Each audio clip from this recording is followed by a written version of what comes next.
चलो बच्चों, तो आज हम लोग अकाउंट में चैप्टर नंबर 5 कंटिन्यू करें ना, जिसका नाम है एडमिशन ऑफ अ पार्टनर।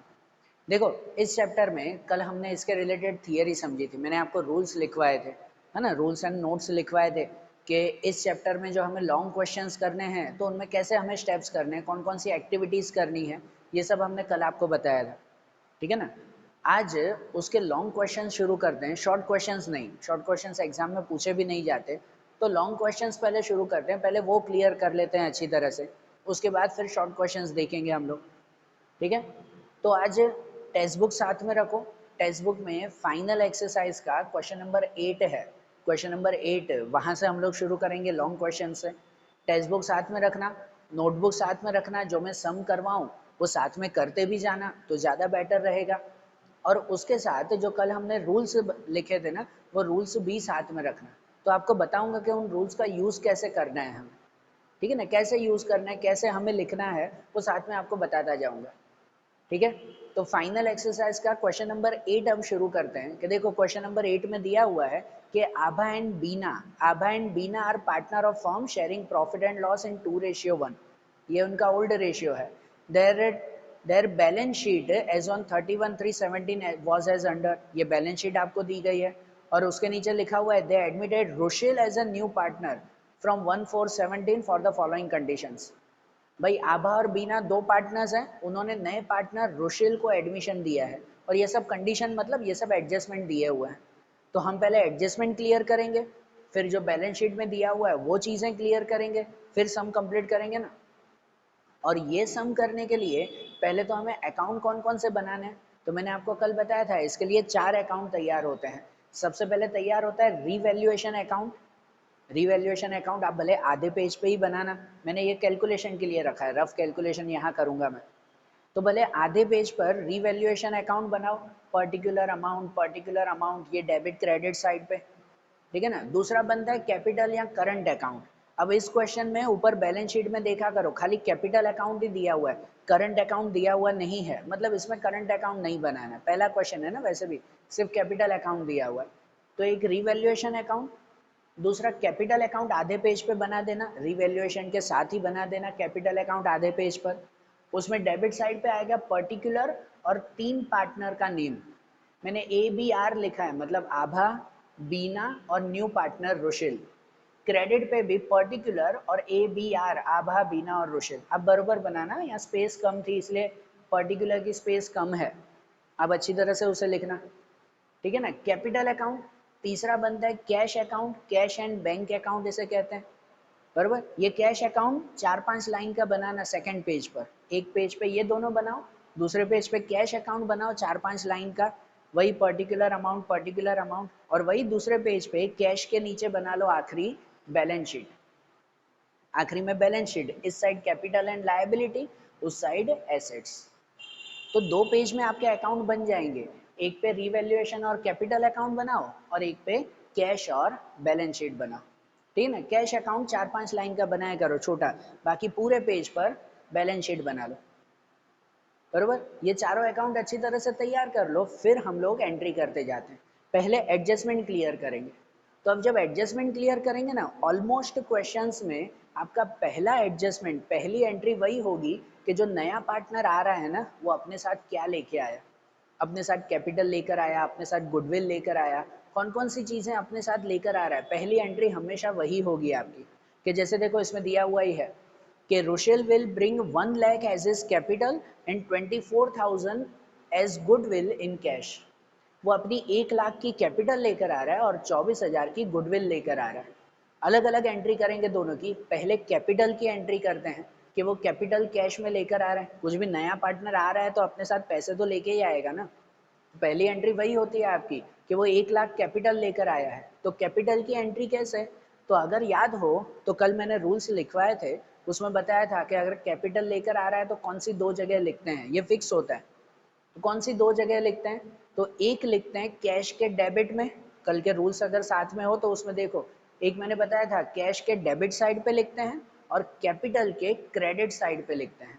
ठीक है ना। अगर न्यू पार्टनर कैपिटल लेकर आ रहा है तो यहाँ जैसे 1 लाख कैपिटल लेकर आ रहा है, तो पैसे आए ना, तो पहले कैश के डेबिट में लिखते हैं, यहाँ लिख देते हैं ना टू एंड बाय, यहाँ पहली लाइन छोड़ देते हैं, वहां पर दूसरी लाइन में लिखेंगे कि रुशिल है तो रुशिल कैपिटल अकाउंट, कैश के डेबिट में रुशिल कैपिटल अकाउंट, और यहाँ पे लिखा जाएगा 1 लाख कि वो 1 लाख लेकर आया कैश के डेबिट में। और दूसरी एंट्री जाती है कैपिटल के क्रेडिट में, कैपिटल के क्रेडिट में यहाँ पर भी टू एंड बाय लिखें, एक लाइन छोड़कर यहाँ पे लिखेंगे हम लोग कैश अकाउंट, ठीक है ना, कैश में रुशिल का नाम और यहाँ पर कैपिटल में कैश का नाम, नाम वो लिखेंगे ना, यहाँ पर कैश अकाउंट और रुशिल में लिखेंगे, रुशिल में लिखेंगे 1 लाख, उन दोनों में नहीं भाई, रुशिल 1 लाख लेकर आया है, ठीक है। ये कैपिटल की एंट्री हो गई, हर सम में पहली एंट्री यही होगी कि वो कैपिटल लेकर आया है, तो कैश के डेबिट में और कैपिटल के क्रेडिट में, बरोबर ना। फिर दूसरा दिया हुआ है कि वो 24,000 गुडविल का लेकर आया है।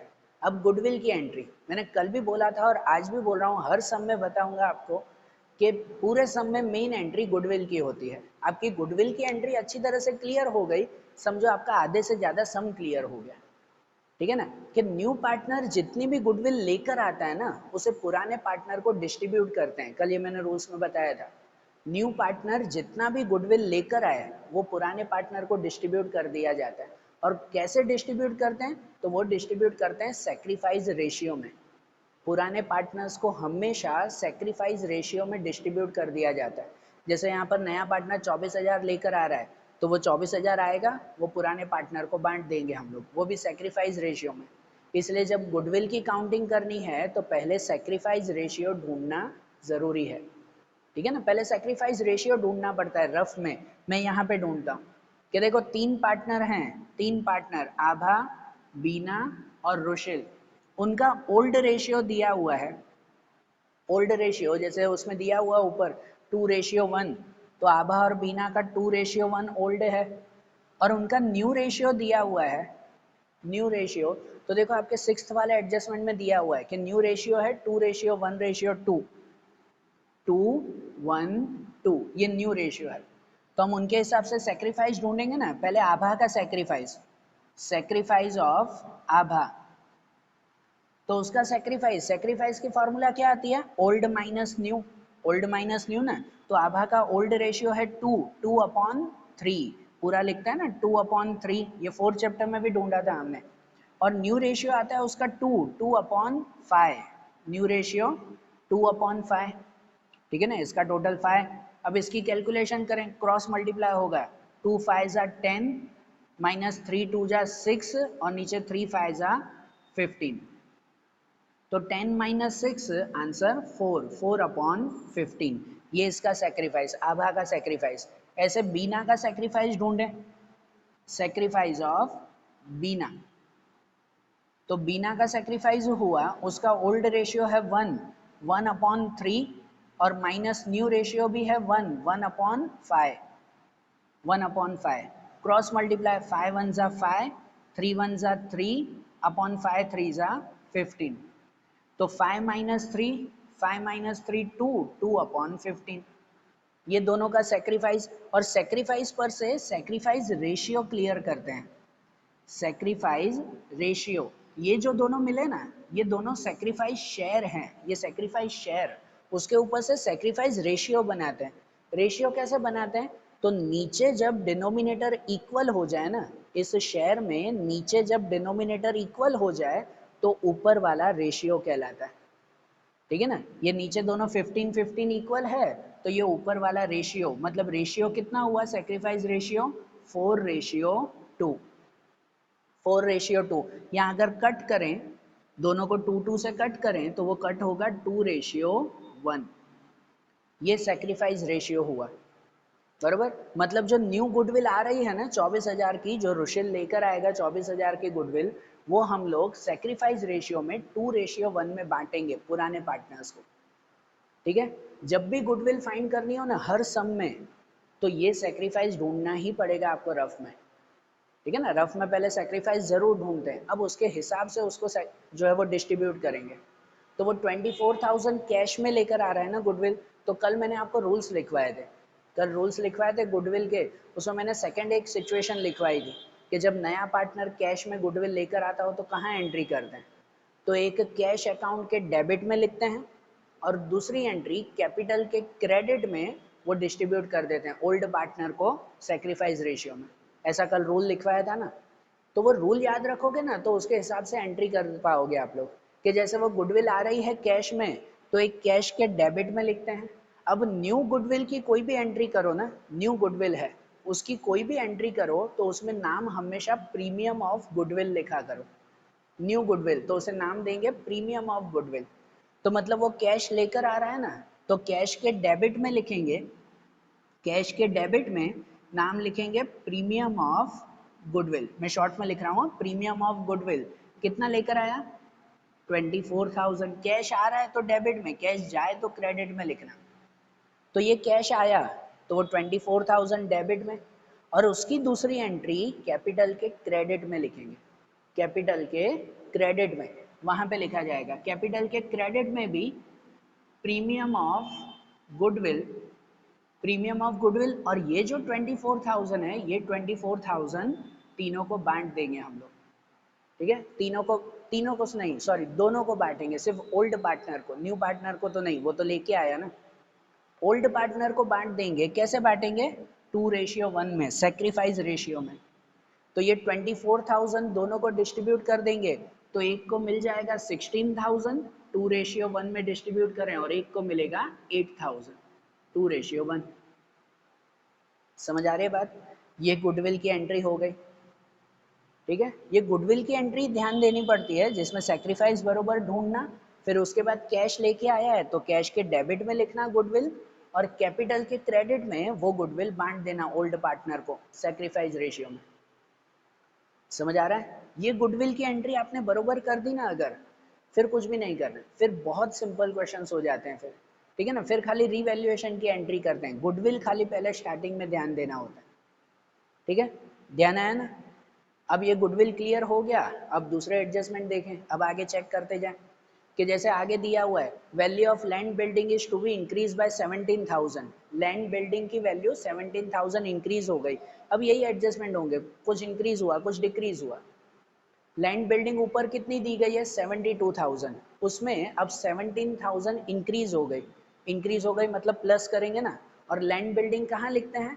एसेट्स में लिखते हैं, एसेट्स में लिखता है ना। तो एसेट्स में जाकर लिखें यहाँ पर कि लैंड बिल्डिंग वो 72,000 की है, लैंड बिल्डिंग 72,000 प्लस इंक्रीज 17,000, तो बाहर हो जाएगा वो 89,000, बाहर 89,000। और ये 17,000 जो इंक्रीज हुई वो फायदा या नुकसान? ये इंक्रीज हुई तो फायदा हुआ ना, लैंड बिल्डिंग इंक्रीज हुई फायदा। और अगर फायदा हुआ तो रीवैल्यूएशन के क्रेडिट में लिखते हैं। इसकी दूसरी एंट्री कहाँ? रीवैल्यूएशन के क्रेडिट में। फायदा हो तो क्रेडिट में, अगर कुछ नुकसान होता है तो डेबिट में लिखते हैं, बरोबर ना? तो यहाँ पर ये फायदा हुआ है तो यहाँ क्रेडिट साइड पे लिखेंगे, मतलब यहाँ पर लिखेंगे हम लोग ये टू और बाय करके, यहाँ पर लैंड बिल्डिंग, और कितना फायदा हुआ? सिर्फ वही, कितना फायदा हुआ? 17,000 का, 17,000 का बेनिफिट हुआ है, ये वही एंट्री सिर्फ। आ रहा है ध्यान? फिर उसके बाद जैसे दिया हुआ है उसके बाद वाला एडजस्टमेंट है थर्ड के value of machinery is to be decrease up to 32,000। Machinery की वैल्यू 32,000 हो गई अप टू 32,000, मतलब 32,000 कम नहीं हुई, कम होके 32 पे पहुंची। तो पहले मशीन कितने की थी? मशीन पहले थी 40,000 की, कम होके 32 पे आ गई, मतलब 8,000 डिक्रीज हुए ना, 8,000 का नुकसान हुआ ना मशीन पे, बराबर ना? मशीन की वैल्यू 40,000 थी वो 32,000 हो गई।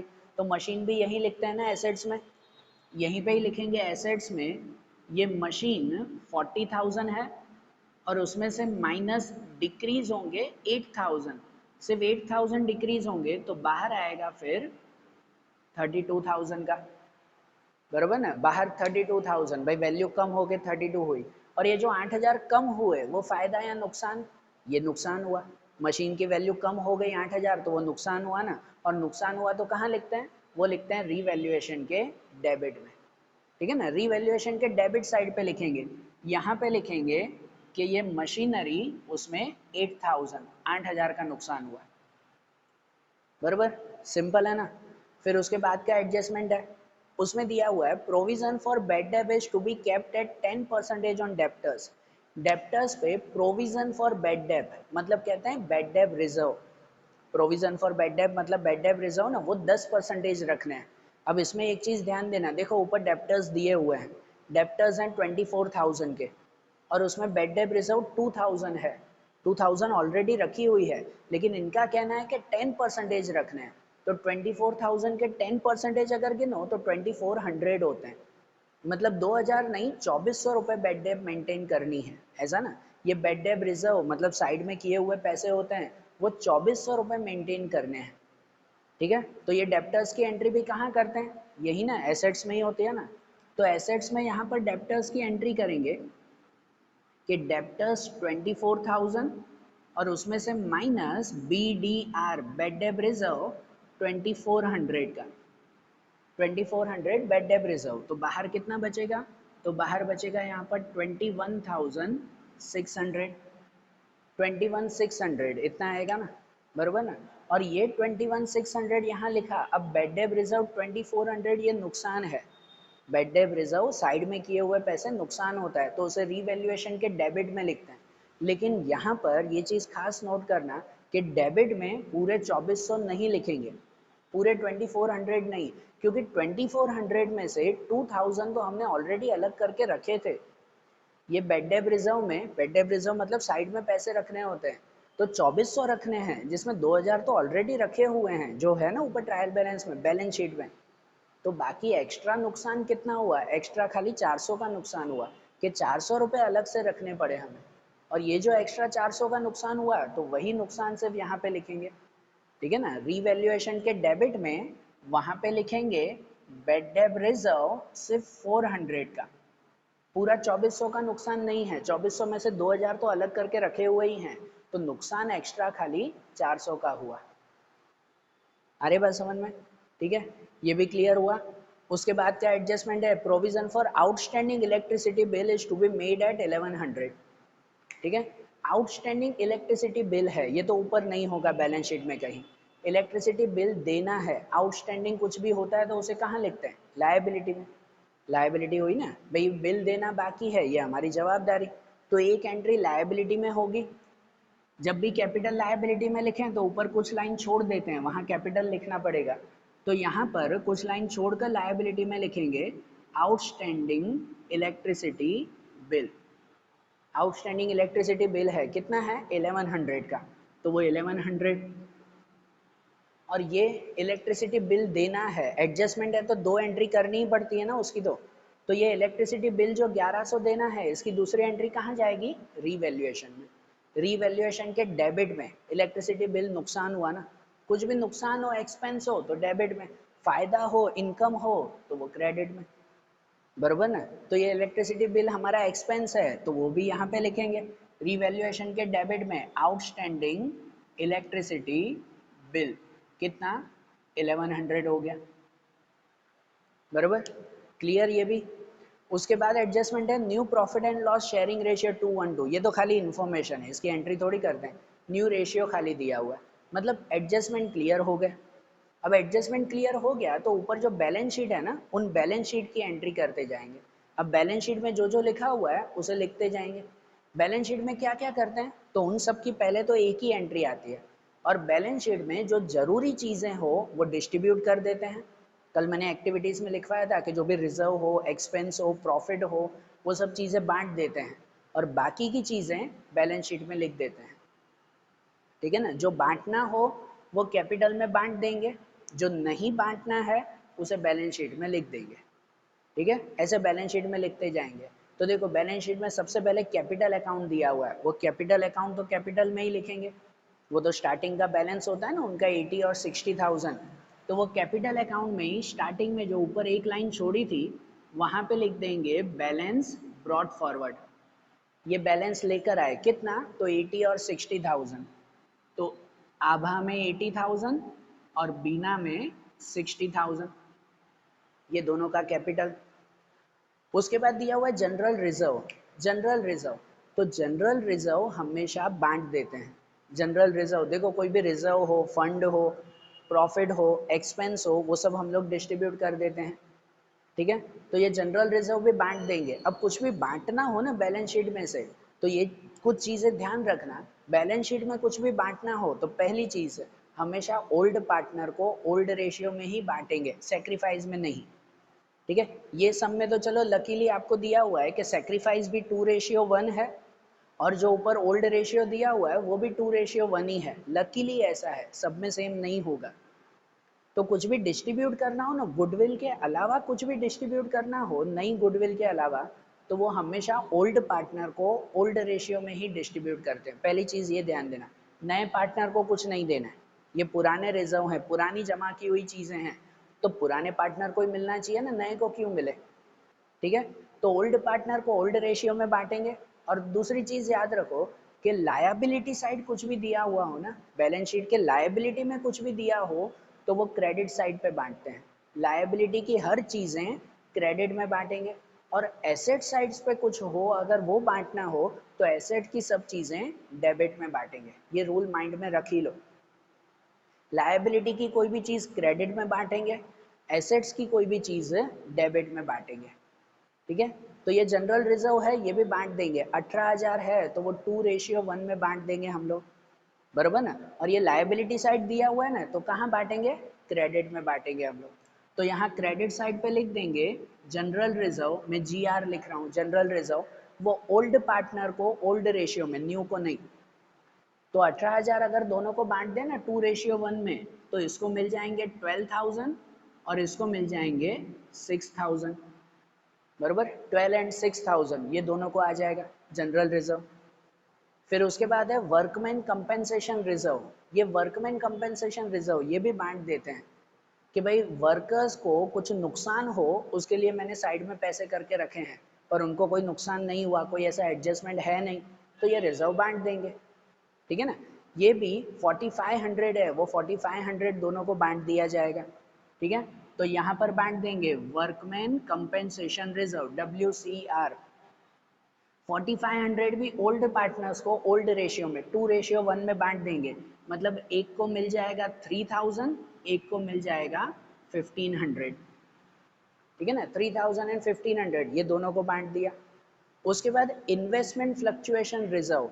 तो इन्वेस्टमेंट फ्लक्चुएशन रिजर्व मतलब इन्वेस्टमेंट में अगर कुछ नुकसान हुआ हो तो उसके लिए ये पैसे साइड में रखे हैं। लेकिन कुछ हुआ नुकसान, पूरे सम में इन्वेस्टमेंट का नाम कुछ आया, कोई एडजस्टमेंट में आया, नहीं हुआ ना। अगर होता ना कुछ एडजस्टमेंट में तो उसके हिसाब से थोड़ा चेंज करते जो आगे के सम्स में आएगा।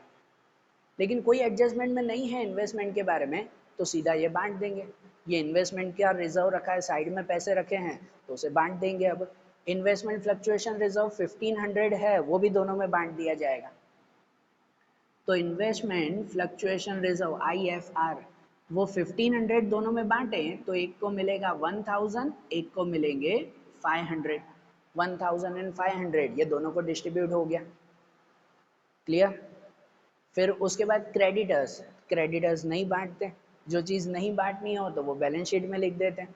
क्रेडिटर्स नहीं बांटते तो क्रेडिटर्स 28,000 वो बैलेंस शीट में लिख देंगे कि क्रेडिटर्स वो हो गए 28,000, उसे यहाँ लिख देंगे। उसके बाद बिल्स पेएबल है 12,000, ये भी थोड़ी बांटते हैं, बिल्स पेएबल भी यहीं लिखते हैं बैलेंस शीट में, तो वहाँ पर ही लिखते हैं बिल्स पेएबल 12,000। ये आपके लिए इजी है उल्टा, कि क्वेश्चन में भी देखो बैलेंस शीट ही दिया हुआ है और इसमें भी बैलेंस शीट ही है। मतलब लायबिलिटी साइड पे जो है वो लायबिलिटी पे ही लिखो, जो एसेट साइड पे है वो एसेट पे ही लिखो, और जो कुछ बांटना हो उसमें वो कैपिटल में बांट दो। वो भी बताया ना, लायबिलिटी वाली साइड वो क्रेडिट में बांटो, एसेट्स में कुछ बांटना हो तो वो डेबिट में बांटो। ठीक है ना, सिंपल हो जाता है ये तो आपके लिए। फिर चलो लायबिलिटी क्लियर हुआ ना, बिल्स पेएबल लिख दिए, अब एसेट साइड पे लिखे। तो एसेट साइड पे पहले गुडविल है, ये गुडविल ओल्ड गुडविल कहलाई, पुरानी गुडविल जो यहाँ है। न्यू गुडविल यहाँ एडजस्टमेंट में होती है, जो एडजस्टमेंट में 24,000 की गुडविल थी वो लेके आया ना 24,000 की गुडविल। ठीक है ना, ये जो बैलेंस शीट में दी गई है ये पुरानी गुडविल है, और पुरानी गुडविल बांट देते हैं। ये भी कल मैंने रूल में लिखवाया था कि ओल्ड गुडविल हमेशा ओल्ड पार्टनर को ओल्ड रेशियो में डिस्ट्रीब्यूट कर देते हैं। ठीक है, तो ये भी हम लोग बांट देंगे। गुडविल जो 18,000 की है वो बांट दी जाएगी। और कहाँ बांटेंगे, डेबिट में। फिर से बोल रहा हूँ, एसेट्स में दिया हुआ है तो डेबिट में बांटेंगे हम लोग। तो कैपिटल के डेबिट में लिखेंगे यहाँ पर गुडविल, सिर्फ गुडविल। न्यू गुडविल होती है ना तो प्रीमियम ऑफ गुडविल लिखते हैं, ओल्ड गुडविल में सिर्फ गुडविल। वो 18,000 की गुडविल दोनों को 2:1 में बांट देंगे, मतलब इसको 12,000 और इसको 6,000। 12 एंड 6,000 ये दोनों को डिस्ट्रीब्यूट हो जाएगा, बरोबर। उसके बाद लैंड बिल्डिंग, तो लैंड बिल्डिंग की एंट्री हमने कर दी, जो एंट्री हो गई वो हो गई। फिर उसके बाद मशीन, मशीन की एंट्री भी कर दी, मशीनरी की भी। उसके बाद स्टॉक, स्टॉक की एंट्री नहीं हुई थी तो वो लिख देंगे एसेट्स में, स्टॉक थोड़ी बांटने वाली चीज़ है तो वो लिख देंगे। तो ये स्टॉक 36,000 दिया हुआ है वो एसेट्स में लिख दें, स्टॉक 36,000, बराबर, स्टॉक हो गया। उसके बाद डेप्टर्स, डेप्टर्स लिख दिए थे, उसकी एंट्री हो गई। फिर इन्वेस्टमेंट 8,000, तो इन्वेस्टमेंट का कुछ एंट्री नहीं है तो वो लिख देंगे यहाँ पर, ठीक है ना। उस पर कोई कैलकुलेशन पहले नहीं की थी तो अब लिख देंगे इन्वेस्टमेंट 8,000, ओके। इन्वेस्टमेंट 8,000 हो गया। उसके बाद कैश बैंक 2,000। अब कैश बैंक के लिए हमने अलग अकाउंट बनाया है तो कैश बैंक को उसी में ही लिखेंगे, ठीक है ना। ये कैश बैंक का स्टार्टिंग बैलेंस है, ओपनिंग बैलेंस। जैसे कैपिटल का ओपनिंग बैलेंस यहाँ लिखा ना, तो कैश का भी ओपनिंग बैलेंस लिखना होता है। और देखो एसेट्स में है तो वो डेबिट साइड पे लिखा जाता है, ठीक है ना। लायबिलिटी की कोई भी चीज़ क्रेडिट में लिखते हैं, जैसे कैपिटल में लिखा, एसेट्स हो तो डेबिट में। और वैसे भी यार 11 स्टैंडर्ड से पढ़ते आ रहे हैं कि कैश जो है वो हमेशा डेबिट साइड पे ही आता है, उसका बैलेंस तो डेबिट पे ही रहता है। तो ये जो कैश बैंक दिया हो ना 2,000 का, वो इनका ओपनिंग बैलेंस है। पहली लाइन में लिख देंगे balance brought forward, balance brought forward 2,000, 2,000 का ओपनिंग बैलेंस हुआ ये, बरोबर। उसके बाद advertisement campaign expenditure, advertisement campaign expenditure ये समझो। अब एसेट्स पे एक्सपेंस दिया हुआ है तो एसेट साइड पे एक्सपेंस हो ना कोई भी, तो वो एक्सपेंस हमेशा बांट देते हैं। ये एक तरह का प्रीपेड एक्सपेंस है, या तो ऐसे कहो कि देखो एसेट साइड पे कोई भी एक्सपेंस होता है ना तो या तो वो प्रीपेड होगा या तो डिफर्ड एक्सपेंस होगा। डिफर्ड एक्सपेंस मतलब होता है ना कि एक साथ पूरा एक्सपेंस दे दिया हो हमने, फिर उसको हम लोग अकाउंट में हर साल में तोड़ तोड़ के बताते हैं, ठीक है ना, वैसा डिफर्ड एक्सपेंस। और ये एक्सपेंस पार्टनर्स को बांट देते हैं फिर। या सिंपल सा याद रखो खाली, एडवर्टाइजमेंट कैंपेन एक्सपेंडिचर, ये हमेशा यही नाम आएगा आपके क्वेश्चंस में, तो यही नाम रहेगा एडवर्टाइजमेंट कैंपेन एक्सपेंडिचर। तो ये एक्सपेंस एसेट साइड पे कुछ भी एक्सपेंस प्रॉफिट लॉस हो ना तो उसे पार्टनर्स को बांट देते हैं। मतलब ये भी जो 6,000 है वो 6,000 हम पार्टनर्स को बांट देंगे। कहाँ बांटेंगे, डेबिट साइड पे। एसेट्स पे कुछ भी हो तो डेबिट पे बांटते हैं, ओल्ड पार्टनर को ओल्ड रेशियो में। तो यहाँ पर advertisement campaign expenditure, advertisement campaign expenditure वो दोनों को बांट देंगे। भाई 6,000 डिस्ट्रीब्यूट करना है 2:1 में, तो इसको 4,000 आ जाएगा और इसको 2,000 आ जाएगा, 4 एंड 2,000, बराबर। ये डिस्ट्रीब्यूट हो गया ना। तो अब ये सब क्लियर हुआ, एडजस्टमेंट भी क्लियर हो गए और बैलेंस शीट भी क्लियर हो गया, सम कंप्लीट। अब आखिरी में क्या, तो क्लोजिंग, क्लोज करना है। सबसे पहले रीवैल्यूएशन क्लोज करेंगे। रीवैल्यूएशन क्लोज करके उसमें जो प्रॉफिट या लॉस बचेगा उसे ट्रांसफर करेंगे कैपिटल में।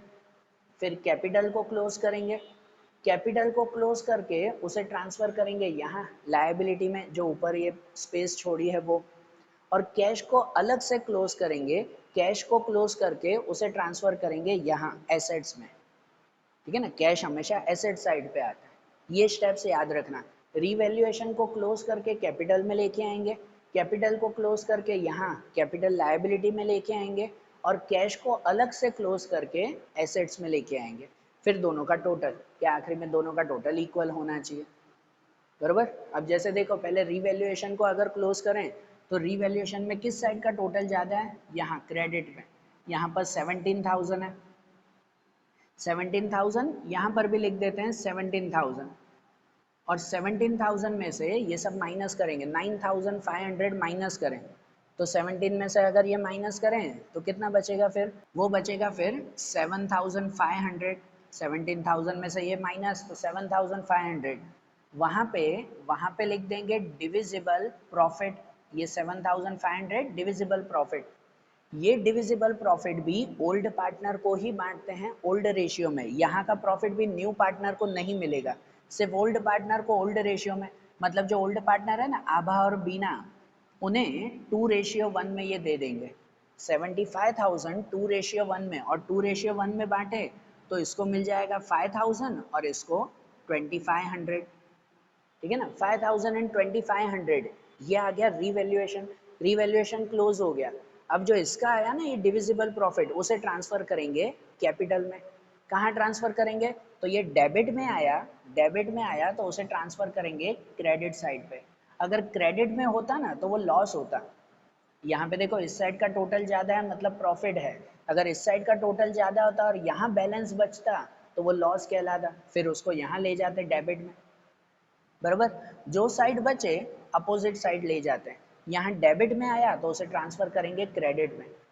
तो यहाँ क्रेडिट में ट्रांसफर करें हम लोग, यहाँ पे भी लिखते हैं डिविजिबल प्रॉफिट। डिविजिबल प्रॉफिट इसको 5,000 और इसको 2,500। ठीक है, अब इनको क्लोज करेंगे, तीनों को अलग अलग क्लोज करेंगे और जो बैलेंस बचेगा वो ये ले जाएंगे यहाँ बैलेंस शीट। ठीक है ना, यहाँ तीनों को क्लोज कर देंगे। तो एक एक को क्लोज करें, जैसे पहले अगर आभा को क्लोज करें हम लोग, तो इनमें 80 और 16, 96, 96 और 108, 108 एंड 3, 111, 12 और 17, 1,17,000। इसका कितना आ रहा है? 1,17,000। वही लिखेंगे यहाँ पे 1,17,000, और 1,17,000 में से 12 और 4 16 जा रहे हैं, 16 कट हो रहे हैं। तो 117 में से अगर 16 कट होंगे तो कितना बचेगा? 1,01,000 बचेगा। 1,01,000 वो बचेगा, जिसे लिखेंगे बैलेंस कैरी फॉरवर्ड। अमाउंट याद रखना अगर छोटी हैंडराइटिंग हो जाए तो। यहाँ पर 1,01,000 बच रहा है, वो बैलेंस वहाँ ट्रांसफर करेंगे। आभा में क्लोजिंग हुई, वैसे ही बीना में। ये क्लोजिंग वैसे ही जैसे आप फाइनल अकाउंट में करते थे वैसे ही क्लोजिंग करनी है। अब इनमें क्लोजिंग करें, 60 और 8, 68 और 6 74, 74 एंड 2 76, 78 500। यहाँ आ रहा है 78,500, वही यहाँ पर भी लिखेंगे 78,500, और उसमें से ये माइनस करेंगे, उसमें से ये 8,000 माइनस करेंगे, मतलब बचेगा 70,500। बराबर ना, 70,500 इसका। और यहाँ पे रुशिल में, तो रुशिल में ये 1 लाख ही है, वो तो 1 लाख की कैपिटल आया था ना, वो 1 लाख, यहाँ पर भी वही लिखेंगे 1 लाख, और कुछ माइनस के लिए नहीं है तो यहाँ पर भी 1 लाख। अब ये जो तीनों का बैलेंस आया वो कैरी फॉरवर्ड करेंगे कैपिटल में। यहाँ पे लिखेंगे हम लोग कैपिटल अकाउंट, कैपिटल अकाउंट आभा का कैपिटल आया 1,01,000, बीना का कैपिटल आया 70,500 एंड रोशेल का कैपिटल आया 1 लाख, और तीनों का टोटल बाहर जो आ जाएगा 2,71,500, 2,71,500। बराबर ना, ये तीनों का कैपिटल टोटल। कैपिटल भी क्लोज हो गया, उसे यहाँ लेकर आए। अब आखिरी में कैश अलग से क्लोज करेंगे, कैश का टोटल उसे ले जाएंगे यहाँ पर, बराबर ना, एसेट्स में लेकर जाएंगे। तो कैश का टोटल करें 1,24,000 और 2 1,26,000, 1,26,000 इस साइड का टोटल, वही टोटल यहाँ पर भी लिखेंगे 1,26,000। उसमें से कुछ माइनस के लिए नहीं है तो यहाँ पर भी 1,26,000, और यहाँ पे नाम लिख देंगे हम लोग बैलेंस कैरी फॉरवर्ड।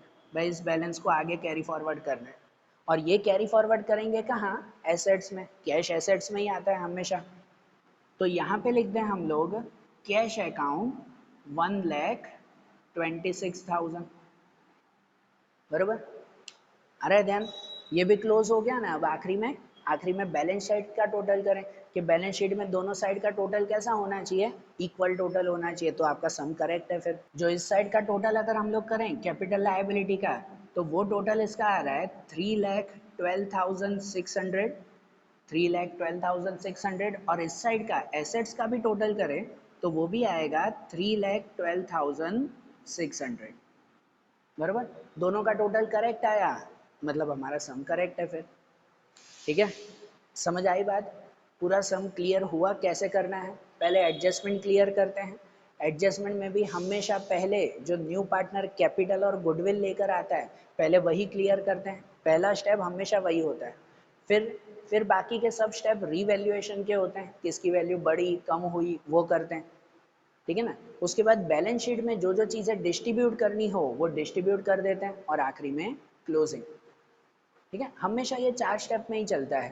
पहले कैपिटल और गुडविल क्लियर करना, फिर रीवैल्यूएशन की एंट्रीज करना, फिर डिस्ट्रीब्यूशन की एंट्रीज करना, और आखिरी में पूरी क्लोजिंग करना। ठीक है, ये अगर पूरा सम करेक्ट है तो आपके 8 मार्क्स पूरे कवर हो जाते हैं। और इजी है सम्स, अगर आप करने बैठो तो कोई हार्ड सम क्वेश्चंस नहीं है। ये पहले क्वेश्चंस हैं, 2-3 क्वेश्चंस करोगे तो आप खुद जो है वो क्वेश्चंस कर पाओगे, कि खुद ही जो है वो हम लोग क्वेश्चंस कर रहे हैं, ऐसे भी जो है वो आप समझ कर पाओगे फिर। ठीक है, बस प्रैक्टिस की ज़रूर है, रेगुलर प्रैक्टिस रखो तो ये इजी है। 8 में से 8 मार्क्स 100% कवर होते हैं, 1 मार्क भी कम नहीं आता उसमें, बरोबर ना। तो देखो आज जैसे ही हमने पहला क्वेश्चन किया, ऐसे बुक में अच्छी तरह से लिख लो, काउंट कर लो अच्छी तरह से। इसके रिलेटेड एग्जाम्पल भी है आपका, वो एग्जाम्पल जो लॉन्ग एग्जाम्पल्स हैं वो शॉर्ट एग्जाम्पल्स मत करना। लॉन्ग एग्जाम्पल है उसमें पहला एग्जाम्पल आप क्लियर करना, फिर जो दूसरे क्वेश्चंस आएंगे, जो दूसरे टॉपिक्स आएंगे, वो अब हम लोग नेक्स्ट वीडियोज़ में देखेंगे। Okay, thank you.